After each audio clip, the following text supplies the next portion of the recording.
Profil Kota Batik Pekalongan. Kota Pekalongan terletak di dataran rendah pantai utara Pulau Jawa dengan ketinggian 1 meter di atas permukaan Laut Jawa. Dengan batas administratif sebelah utara Laut Jawa, sebelah timur Kabupaten Batang, sebelah barat dan selatan Kabupaten Pekalongan. Jarak terjauh dari utara ke selatan 9 km, dari barat ke timur 7 km. Kota Pekalongan secara administratif terdiri dari 4 kecamatan, yakni Kecamatan Pekalongan Barat, Pekalongan Timur, Pekalongan Utara, dan Pekalongan Selatan, yang mencakup 47 kelurahan dengan luas keseluruhan 45,25 km persegi. Penduduk Kota Pekalongan sebanyak 298.563 jiwa, terdiri atas 149.785 jiwa penduduk laki-laki dan 148.778 jiwa penduduk perempuan. APBD Kota Pekalongan tahun 2011 510 miliar rupiah. Sesanti Kota Pekalongan, Kota Batik, bersih, aman, tertib, indah, komunikatif. Wali Kota Pekalongan Dr. H.M. Bashir Ahmad menjabat 2 periode. Periode pertama tahun 2005 sampai 2010 dengan pasangannya, Haji Abu Almafahir, dan terpilih kembali dalam pilkada untuk periode masa bakti 2010-2015 dengan pasangan Wakil Wali Kota H.A. Alf Arslan Junaid S.E. Pendidikan sebagai fondasi. Pendidikan sebagai kekuatan bangsa terus dipacu, mengingat melalui pendidikan inilah taraf masyarakat akan bisa ditingkatkan. Tentunya tetap mengacu dengan nilai-nilai iptek yang diimbangi dengan nilai religius. Hal ini secara intens dilakukan oleh Pemkot Pekalongan dengan menerapkan 4 sasaran utama arah kebijakan dan program pendidikan dan agama, mengingat keduanya tidak bisa dipisahkan. Sasaran utama yang paling mendasar adalah peningkatan kualitas pelayanan pendidikan dengan meningkatkan aksesibilitas. Pemerataan disertai peningkatan relevansi pendidikan guna membekali siswa dengan bekal keterampilan dasar untuk menjalani kehidupan di masyarakat. Di samping meningkatkan kualitas pemahaman dan pengamalan ajaran agama dalam kehidupan masyarakat guna mempertahankan dan meningkatkan identitas masyarakat Kota Pekalongan yang religius. Sedangkan untuk mengikuti arah perkembangan bidang pendidikan telah dilakukan rintisan sekolah berstandar internasional yang diterapkan di beberapa SD negeri, SMP negeri, serta SMA negeri. Data jumlah sekolah, 124 SD, 27 SMP, 21 SLTA, 1 universitas, 3 sekolah tinggi, dan 2 akademi, serta 142 TPQ. Kesehatan untuk semua. Kesehatan sebagai kebutuhan dasar di samping pemukiman dan penduduk menjadi bagian program yang tidak terpisahkan bagi pemerintahan Kota Pekalongan. Bahkan kini program kesehatan terus dipacu secara intens. Salah satu simpul program pelayanan kesehatan ditempuh melalui penyediaan fasilitas puskesmas dan puskesmas pembantu yang tersebar di 4 kecamatan. Puskesmas dinilai sebagai salah satu pilar yang terdekat dan paling mudah dan murah yang bisa dijangkau masyarakat. Komitmen Pemkot Pekalongan di dalam memberikan pelayanan kesehatan kepada masyarakat dilakukan secara serius. Ini dibuktikan dengan upaya mendirikan rumah sakit yang telah dirintis sejak 3 tahun yang lalu dan membuahkan hasil berdirinya sebuah rumah sakit yang cukup megah dengan nama RSUD Bendan, yang diresmikan secara langsung oleh Wakil Presiden Yusuf Kala pada bulan Juli 2009. Dengan adanya RSUD Bendan yang menerapkan sistem BULD, masyarakat tidak lagi tergantung kepada RSUD daerah lainnya. Capaian berdirinya RSUD ini mencatat sejarah tersendiri, mengingat selama 105 tahun berdirinya Kota Pekalongan, baru tahun 2009, pemerintah Kota Pekalongan mampu mewujudkan rumah sakit sendiri.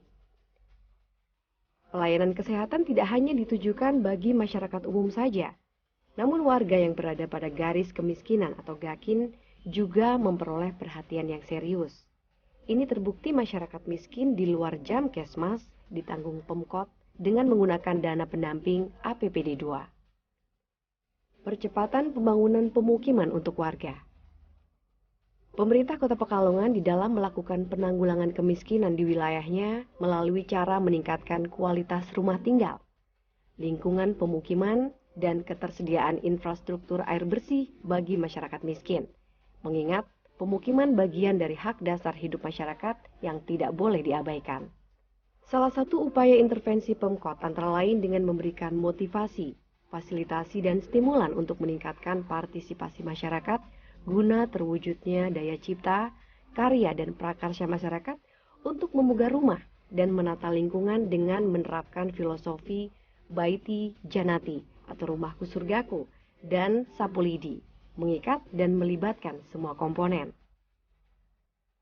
Pemerataan simpul ekonomi perdagangan, industri, dan perikanan. Untuk mengatasi persoalan keterpurukan warga akibat kemiskinan, Pemkot Pekalongan tidak pernah diam. Bahkan berbagai langkah real telah dilakukan. Di antaranya menerapkan strategi mengungkit ekonomi kerakyatan warganya dengan cara menjalankan program dana bergulir bagi mereka yang mempunyai usaha kecil.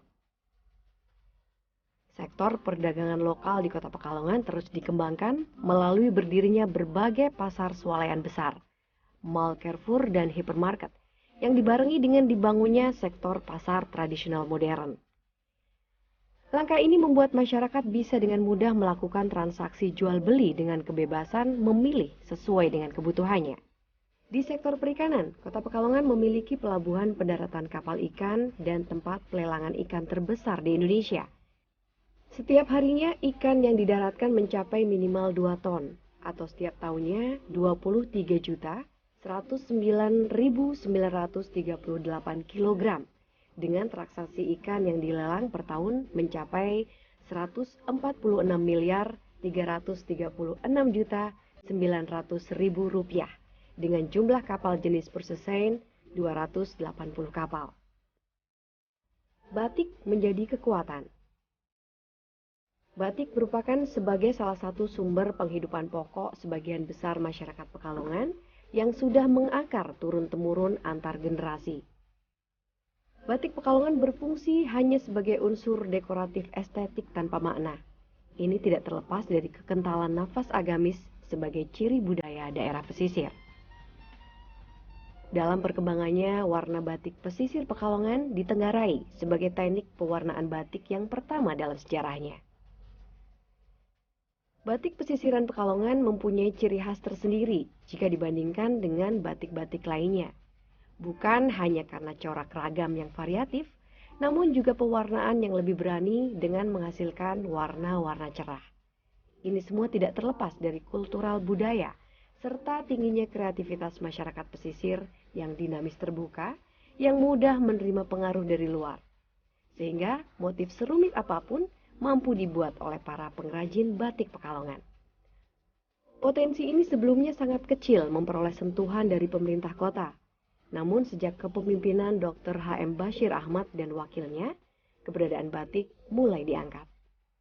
Sejak tahun 2005, kampanye tentang cinta batik mulai dikobarkan dengan diimplementasikan secara nyata. Para PNS dan semua pelajar diwajibkan mengenakan seragam batik. Tidak mengherankan jika geliat batik secara pesat tumbuh subur, terlebih dengan jejak awal yang sangat monumental dengan didirikannya Museum Batik yang menjadi pusat kegiatan budaya, ekonomi, pendidikan, dan pariwisata. Berdirinya Museum Batik yang diresmikan Presiden Susilo Bambang Yudhoyono tanggal 12 Juli 2006 yang ditindaklanjuti dengan digelarnya event Pekan Batik Internasional yang dibuka oleh Wapres Yusuf Kala pada tanggal 1 September 2007. Momen itu bergaung cukup kuat, membangkitkan kembali gairah para perajin batik dan komunitasnya. Bahkan, image batik menjadikan masyarakat yang mengenakan batik tidak lagi dipandang kuno, namun kini sudah menjadi tren bagi dunia mode masa kini dengan corak dinamika ragam yang tidak pernah ada habisnya. Ujungnya kegiatan batik di Kota Pekalongan menjadi ikon Nusantara yang berujung diakuinya batik oleh PBB, tepatnya oleh UNESCO, yang telah ditetapkan di Abu Dhabi 2 Oktober 2009, yakni batik sebagai heritage dunia atau warisan budaya dunia setelah keris. Dan kota Pekalongan dikenal sebagai inspirator membatik dunia, sehingga tidak ada lagi yang melakukan klaim jika batik berasal dari negara lain. Tak ayal batik memasuki babakan baru, dan batik pun dihargai di negeri sendiri, karena pada tanggal 2 Oktober 2010 oleh pemerintah secara resmi dicanangkan sebagai Hari Batik Nasional. Dan tahun 2011 dalam rangkaian Batik Summit yang dihadiri oleh Ibu Negara Hajah Ani Yudhoyono, dicatat museum rekor karena berhasil membatik 1.000 payung dalam kategori terbanyak tingkat nasional maupun dunia. Selain berdirinya Museum Batik, langkah nyata pemerintah dalam mengangkat batik adalah dengan digelarnya event Pekan Batik Nasional yang diselenggarakan 2 tahun sekali dan Pekan Batik Internasional diselenggarakan 3 tahun sekali. Selain batik, Pekalongan masih menyimpan berbagai warisan budaya. Salah satunya adalah tradisi Syawalan. Tradisi ini diadakan setiap tahun, dan tradisi Syawalan terkenal dengan pembuatan lupis raksasa. Pekalongan juga memiliki daya tarik dari segi pariwisata. Di kota Pekalongan terdapat berbagai lokasi wisata yang menarik perhatian wisatawan. Di antaranya adalah Pantai Pasir Kencana. Kita dapat menikmati indahnya matahari terbenam dan tenangnya hembusan ombak pantai utara Jawa. Wisatawan juga dapat menikmati wisata sejarah di Monumen Perjuangan yang terletak di pusat kota Pekalongan. Bagi wisatawan yang ingin berbelanja batik khas Pekalongan, terdapat Pasar Batik Stono yang menyediakan berbagai kerajinan batik.